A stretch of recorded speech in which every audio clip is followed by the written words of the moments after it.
De nuevo os doy la bienvenida a este podcast en el que resumimos y disfrutamos de los capítulos del libro Profetas y Reyes. Hoy, capítulo 47, Josué y el ángel.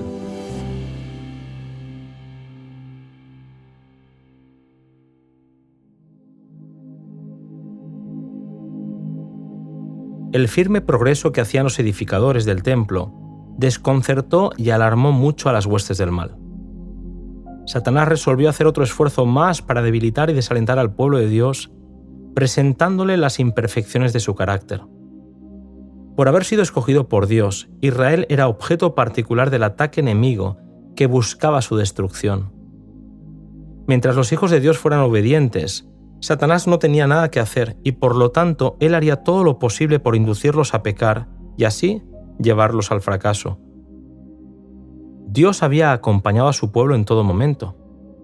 Cuando se habían alejado de él, les había enviado mensajes de reconciliación a través de los profetas. Tampoco los había abandonado en su exilio babilónico, y ahora los animaba en la reconstrucción para poder cumplir su propósito en ellos. Satanás atacaba, pero a Zacarías se le dio una visión impresionante del poder del mediador para vencer al acusador del pueblo. En esa visión, el profeta contempla a Josué, el gran sacerdote, vestido de vestimentas viles. Está en pie delante del ángel de Jehová, suplicando la misericordia de Dios en favor de su pueblo afligido. Satanás lo resiste y señala las transgresiones de los hijos de Israel como razón para que no reciban el favor divino. Exige que sean entregados en sus manos. El sumo sacerdote no puede defenderse a sí mismo ni a su pueblo de las acusaciones de Satanás. Su ropa sucia es una evidencia simbólica de su pecado y el del pueblo a quien representa. Confiesa su culpa delante del ángel y señala su arrepentimiento y humillación, confiando en la misericordia de un Redentor que perdona el pecado. Con fe, se aferra a las promesas de Dios. Entonces el ángel, que es Cristo mismo, el Salvador de los pecadores, hace callar al acusador de su pueblo. Jehová te reprenda, oh Satán. Jehová que ha escogido a Jerusalén te reprenda. ¿No es este un tizón arrebatado del incendio? A causa de sus pecados, Israel había estado al borde de la destrucción, pero Dios había intervenido para librarle. Entonces se da la orden: quitadle esas vestimentas viles. El ángel le dice a Josué: mira que he hecho pasar tu pecado de ti y te he hecho vestir de ropas de gala. Sus propios pecados y los de su pueblo fueron perdonados. Israel había de ser revestido con ropas de gala, la justicia de Cristo que les era imputada. Una vez perdonado, se le pide a Josué que ande en el camino del Señor y guarde sus mandatos. Así podrá él gobernar su casa y se uniría al fin a la multitud glorificada en derredor del trono de Dios. Se le hizo la promesa de la llegada del Salvador y que a través de él recibirían perdón. Por la fe en Cristo les era devuelto el favor de Dios. Así como Satanás acusaba a Josué y a su pueblo, en todas las edades ha acusado a los que buscan la misericordia y el favor de Dios. Es el acusador de los hermanos. La controversia se repite acerca de cada alma rescatada del poder del mal y cuyo nombre se registra en el libro de la vida del Cordero. Nunca se recibe a alguno en la familia de Dios sin que ello excite la resuelta resistencia del enemigo. Pero lo que era entonces la esperanza de Israel, así como su defensa, justificación y redención, es hoy también la esperanza de la Iglesia. Las acusaciones de Satanás no son provocadas por el desagrado que le causen sus pecados. El carácter deficiente es la alegría del acusador. Sus acusaciones provienen únicamente de su enemistad hacia Cristo. Por el plan de salvación, Jesús está quebrantando el dominio de Satanás sobre toda la familia humana y rescatando almas de su poder. Todo el odio y maldad del enemigo se encienden cuando se evidencia la supremacía de Cristo, y con poder y astucia infernales obra para arrebatarle los hijos de los hombres que han aceptado la salvación. Induce a los hombres a perder confianza en Dios y a separarse de su amor. Los tienta para que violen su ley y luego los reclama como suyos. Mediante estratagemas incontables y de las más sutiles y crueles, intenta obtener su condenación. El hombre no puede por sí mismo hacer frente a estas acusaciones del enemigo. Con sus ropas manchadas de pecado, confiesa su culpabilidad delante de Dios. Pero Jesús, nuestro abogado, presenta una súplica eficaz en favor de todos los que mediante el arrepentimiento y la fe le han confiado la guarda de sus almas. Intercede por su causa y vence a su acusador con los poderosos argumentos del Calvario. Su perfecta obediencia a la ley de Dios le ha dado toda potestad en el cielo y en la tierra, y Él solicita a su Padre misericordia y reconciliación para el hombre culpable. Todos los que se hayan revestido del manto de la justicia de Cristo subsistirán delante de Él como escogidos fieles y veraces. Satanás no puede arrancarlos de la mano de Cristo. Éste no dejará que una sola alma que con arrepentimiento y fe haya pedido su protección caiga bajo el poder del enemigo. La visión de Zacarías con referencia a Josué y al ángel se aplica con fuerza especial a la experiencia del pueblo de Dios durante las escenas finales del gran día de expiación. La iglesia remanente será puesta entonces en grave prueba y angustia. Los que guardan los mandamientos de Dios y la fe de Jesús sentirán la ira del dragón y de su hueste. Satanás considera a los habitantes del mundo súbditos suyos. Ha obtenido el dominio de muchos cristianos profesos, pero allí está ese pequeño grupo que resiste su supremacía. Si él pudiese borrarlo de la tierra, su triunfo sería completo.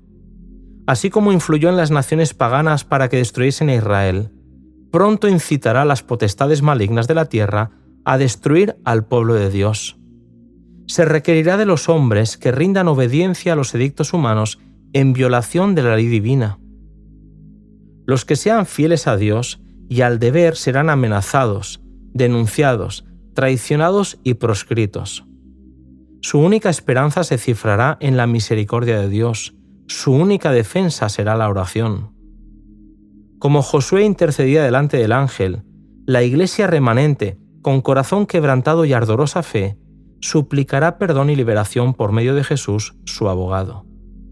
Sus miembros serán completamente conscientes del carácter pecaminoso de sus vidas, verán su debilidad e indignidad y mientras se miren a sí mismos, estarán por desesperar. El tentador estará listo para acusarlos, como estaba listo para resistir a Josué. Señalará sus vestiduras sucias, su carácter deficiente. Presentará su debilidad e insensatez, su pecado de ingratitud, cuán poco semejantes a Cristo son, lo cual ha deshonrado a su Redentor. Se esforzará por espantar a las almas con el pensamiento de que su caso es desesperado, de que nunca se podrá lavar la mancha de su contaminación. Esperará destruir de tal manera su fe que se entregan a sus tentaciones y se desvíen de su fidelidad a Dios. Satanás tiene un conocimiento exacto de los pecados que por sus tentaciones ha hecho cometer a los hijos de Dios e insiste en sus acusaciones contra ellos. Declara que por sus pecados han perdido el derecho a la protección divina y reclama el derecho de destruirlos. Los declara tan merecedores como él mismo de ser excluidos del favor de Dios. Sin embargo, aunque los seguidores de Cristo han pecado, no se han entregado al dominio de los agentes satánicos. Se han arrepentido de sus pecados, han buscado al Señor con humildad y contrición, y el abogado divino intercede en su favor. Declara: Jehová te reprenda, oh Satán. Yo di mi vida por estas almas. Sus nombres están esculpidos en las palmas de mis manos. Pueden tener imperfecciones de carácter, pueden haber fracasado en sus esfuerzos, pero se han arrepentido y las he perdonado y aceptado. El ataque es poderoso y el engaño terrible, pero el Señor cuida de sus hijos. La aflicción es grande, pero Jesús los sacará como oro probado en el fuego. Puede parecer que a veces el Señor olvida los peligros que está viviendo su iglesia, pero Dios no olvida. Nada hay en este mundo que su corazón aprecie más que su iglesia. No quiere que sus hijos sean vencidos por las tentaciones de Satanás. Castigará a los que le representen mal, pero será misericordioso para con todos los que se arrepientan sinceramente. A los que piden ayuda para desarrollar un carácter cristiano, les dará toda la ayuda que necesiten. En el tiempo del fin, los hijos de Dios estarán suspirando y clamando por las abominaciones cometidas en la tierra. Con lágrimas advertirán a los impíos el peligro que corren al pisotear la ley divina, y con tristeza indecible y penitencia se humillarán delante del Señor. Los impíos se burlarán de su pesar y ridiculizarán sus solemnes súplicas, pero la angustia y la humillación de los hijos de Dios dan evidencia inequívoca de que están recobrando la fuerza y nobleza de carácter perdidas como consecuencia del pecado. Porque se están acercando más a Cristo y sus ojos están fijos en su perfecta pureza, disciernen tan claramente el carácter excesivamente pecaminoso del pecado. La mansedumbre y humildad de corazón son las condiciones indispensables para obtener fuerza y para alcanzar la victoria. Una corona de gloria aguarda a los que se postran al pie de la cruz. Satanás quiere destruir a los fieles, pero ellos están rodeados por los ángeles de Dios. Mientras el pueblo de Dios aflige su alma delante de él, suplicando pureza de corazón, se da la orden: quitadle esas vestimentas viles. Y se pronuncian las alentadoras palabras: mira, he hecho pasar tu pecado de ti, y te he hecho vestir de ropas de gala. Se pone sobre los tentados y probados pero fieles hijos de Dios el manto sin mancha de la justicia de Cristo. Sus nombres permanecen en el libro de la vida del Cordero, registrados entre los fieles de todos los siglos. Han resistido los lazos del engañador, no han sido apartados de su lealtad por el rugido del dragón. Mientras Satanás ha estado insistiendo en sus acusaciones, los ángeles santos, invisibles, han ido de un lado a otro poniendo sobre los fieles el sello del Dios viviente. Estos son los que están sobre el monte de Sión con el Cordero, teniendo el nombre del Padre escrito en sus frentes. Han seguido al Cordero donde quiera que va, y ahora cantan el nuevo himno delante del trono, ese himno que nadie puede aprender, sino los 144.000 que fueron redimidos de la tierra. Cristo es revelado como el Redentor y Libertador de su pueblo. Las lágrimas y la humillación de la peregrinación son reemplazadas por el gozo y la honra en la presencia de Dios y del Cordero.